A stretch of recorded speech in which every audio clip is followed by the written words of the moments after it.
द्रौपदी का विवाह 5 पांडवों से क्यों हुआ?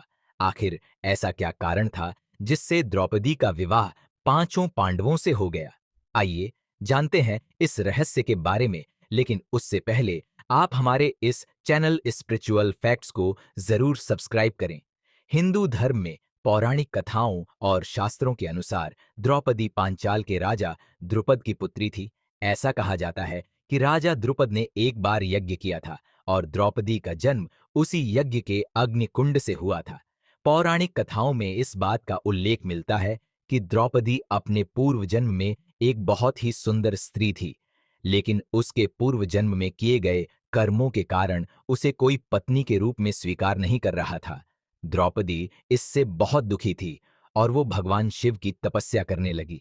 भगवान शिव उसकी तपस्या से बहुत प्रसन्न हुए और द्रौपदी के सामने प्रकट हो गए और उन्होंने द्रौपदी से कहा कि तुम्हें जो चाहिए वो वरदान मुझसे मांग लो।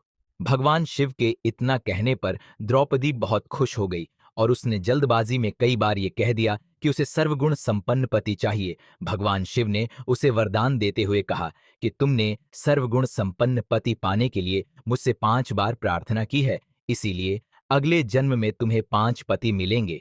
ऐसा सुन द्रौपदी बहुत परेशान हो गई और भगवान शिव से कहा कि मैं तो आपकी कृपा से सर्वगुण संपन्न एक ही पति चाहती हूँ। तब भगवान शिव ने कहा कि मेरा वरदान व्यर्थ नहीं जा सकता, इसलिए तुम्हें 5 पति ही प्राप्त होंगे। ऐसा कहकर भगवान शिव अंतर्ध्यान हो गए।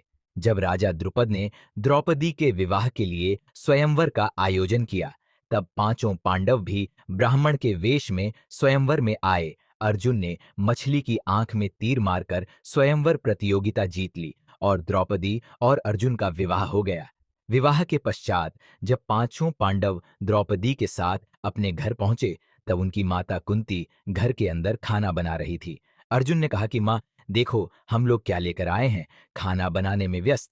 माता कुंती ने बिना उनकी तरफ देखे ये कह दिया कि जो भी लाए हो पांचों भाई आपस में बांट लो। ऐसा सुन पांचों पांडव और द्रौपदी चौंक गए। माता कुंती ने जब द्रौपदी को देखा तो उन्हें अपने वचन पर बहुत पछतावा हुआ, परंतु वचन देने के कारण द्रौपदी पांचों पांडवों की पत्नी हो गई। तो ये था रहस्य कि द्रौपदी पांचों पांडवों की पत्नी कैसे बन गई। अगर आपको ये वीडियो अच्छा लगा तो कमेंट करके जरूर बताएं और इस वीडियो को शेयर जरूर करें।